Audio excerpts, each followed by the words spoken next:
E aí, galera, espero que todo mundo esteja bem, em casa, em segurança. Sou o professor Álamo, professor de redação de vocês, aqui na Júlia Alenquer Fontinelli.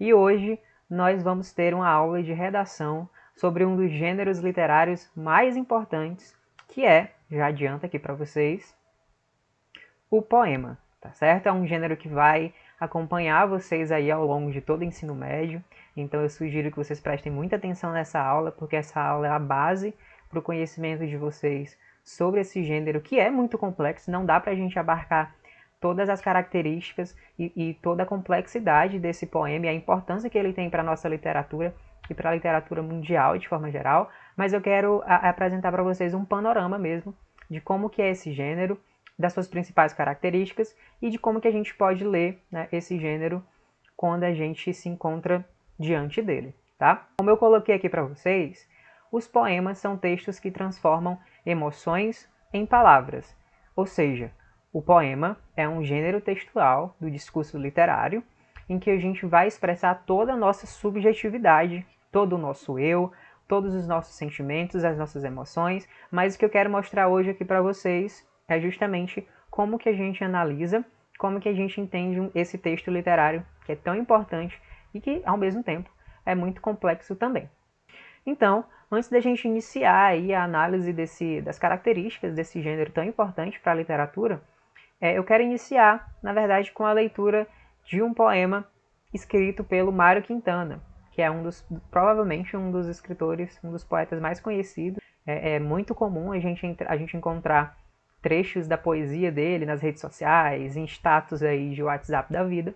Eu quero começar a leitura desse poema, né, para que a gente possa entender com o próprio poema, através da própria poesia, como que esse gênero é tão rico e é tão interessante, tá certo?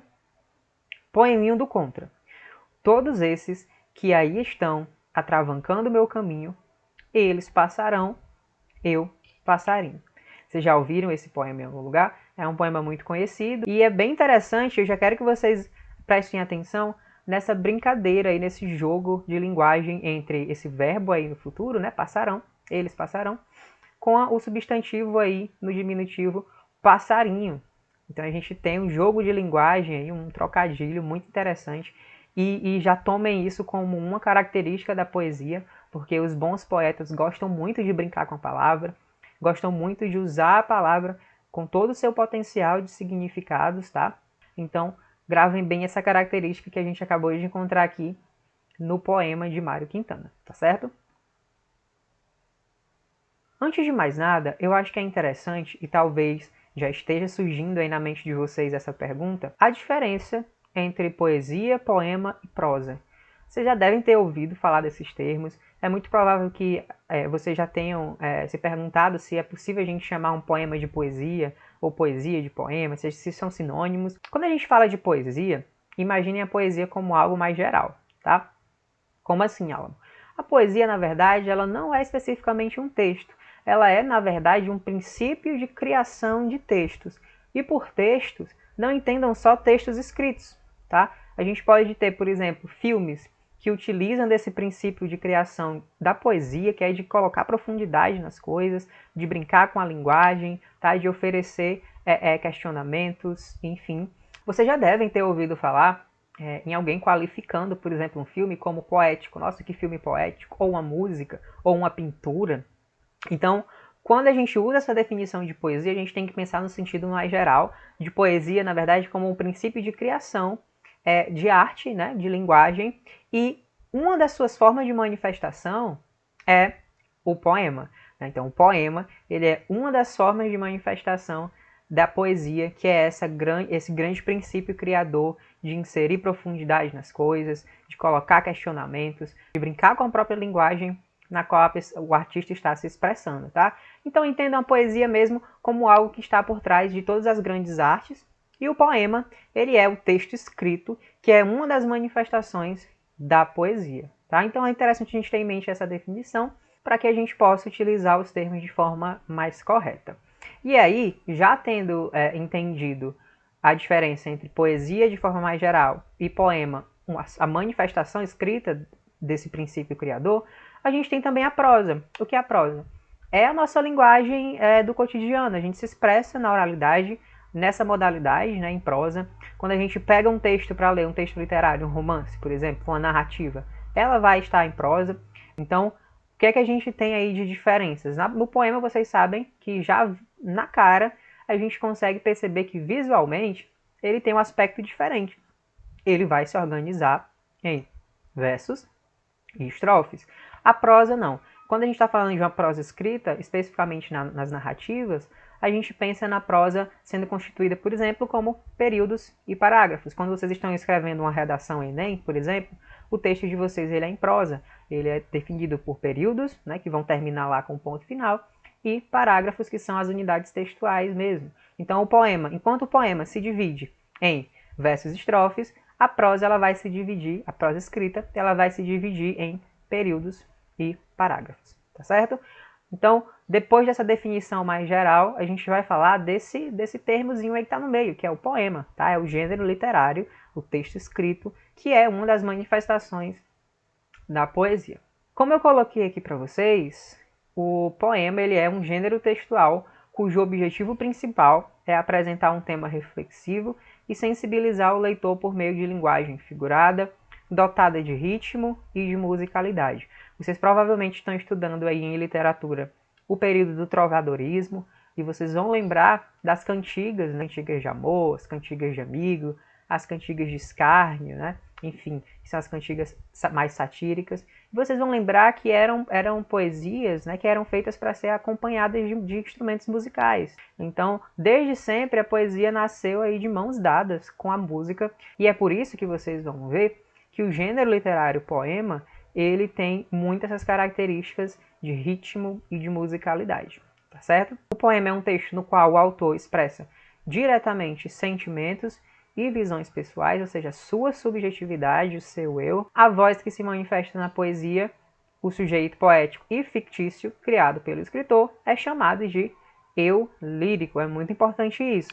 Assim como na narrativa em prosa, que se constitui por períodos e parágrafos, no poema, a voz que fala no texto é chamada de eu lírico, enquanto na narrativa em prosa, né, nós temos ali o narrador. Então saibam que o eu lírico é a voz que fala em um texto poético, tá certo? Então, vamos para o próximo.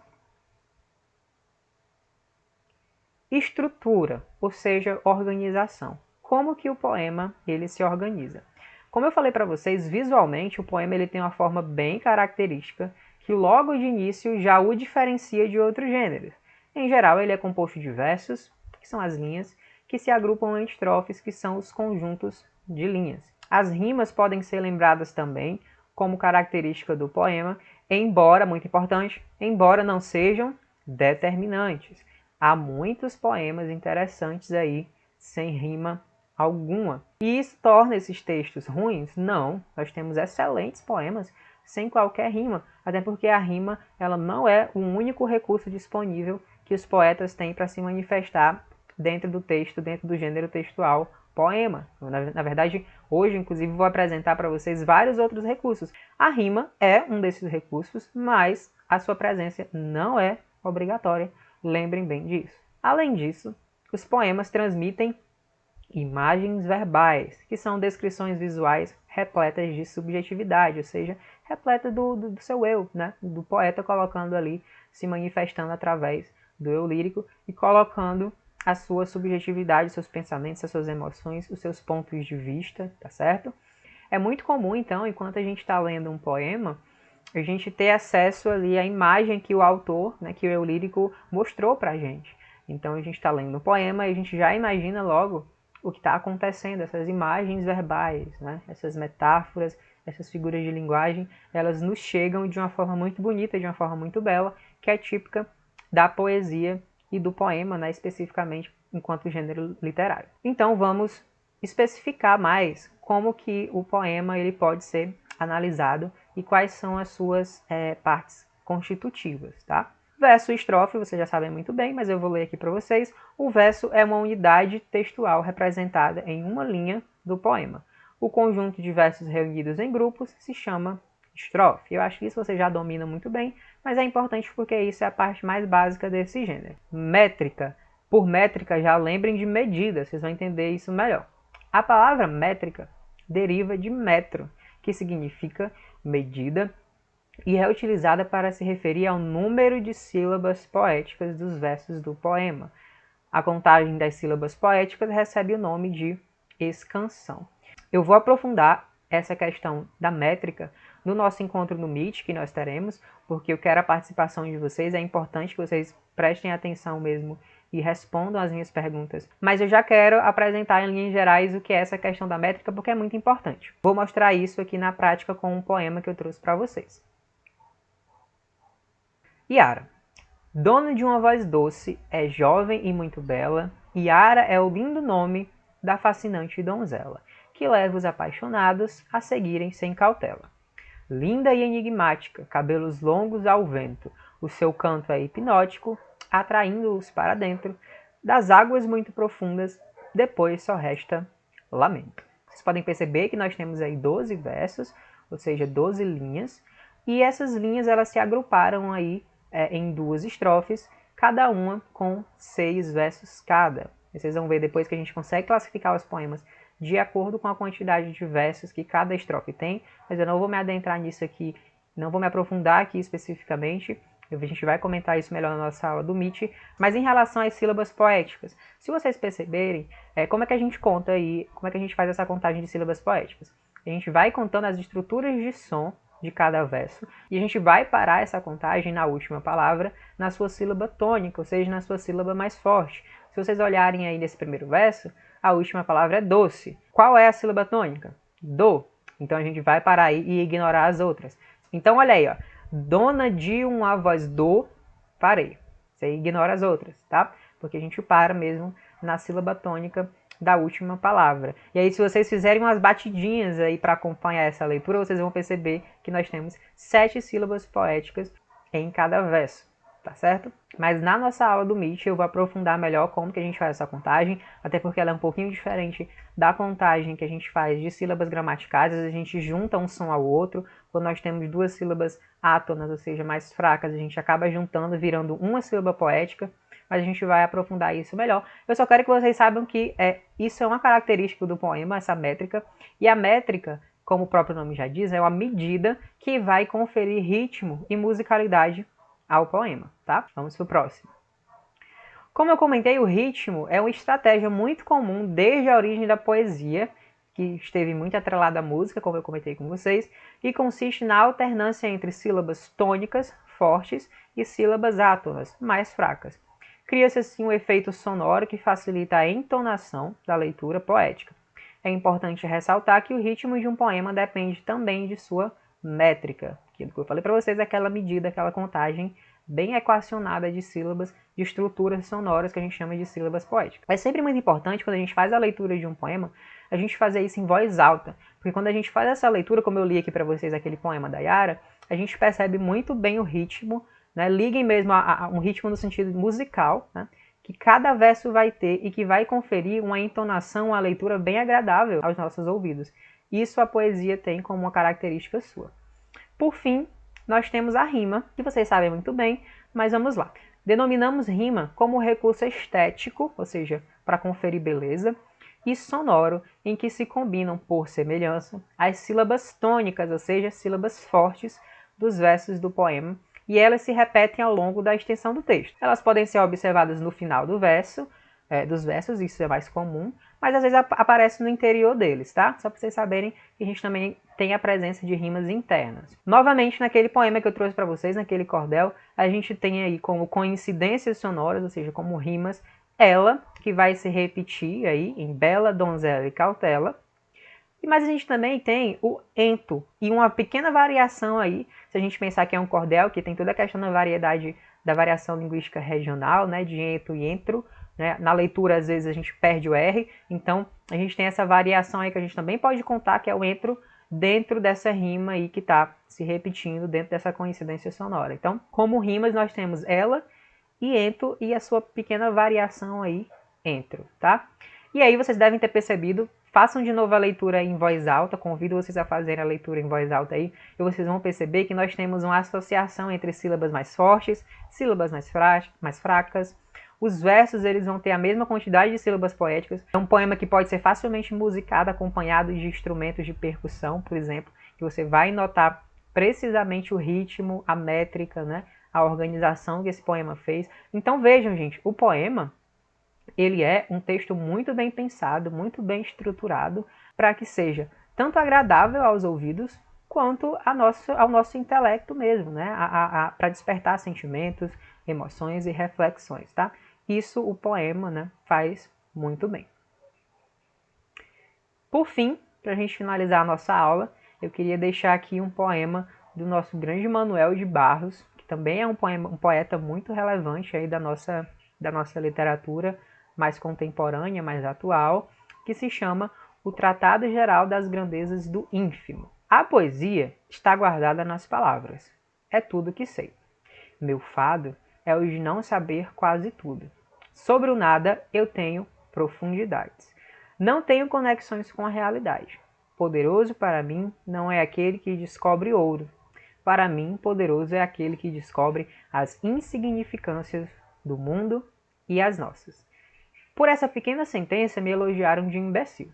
Fiquei emocionado, sou fraco para elogios. Então iniciamos com um poema, estamos também concluindo com um poema que nos fala muito desse período aí em que nós estamos vivendo de pandemia, em que cada vez mais nós precisamos aí nos agarrar às coisas mais simples e reconhecer as pessoas que estão por perto. As pequenas atitudes diárias do dia a dia se tornam muito grandes, né? Então vamos aí valorizar o ínfimo, ou seja, o insignificante. Beleza? Então eu espero que vocês tenham gostado da aula de hoje. Nós falamos de uma forma mais geral, mais ampla sobre esse gênero que é muito complexo, que é o poema. Peço que se você chegou até aqui nesse momento do vídeo, que você deixe o like aqui nesse vídeo e nos vídeos dos outros professores. Verifique se você já é inscrito no canal aqui da Jaf Conecta. E eu peço também que você coloque o seu nome completo, acompanhado da sua turma, nos comentários desse vídeo, para que eu possa realizar a frequência direitinho, para saber mesmo que vocês assistiram a aula até aqui. Um abraço aí em cada um de vocês e a gente se encontra aí brevemente.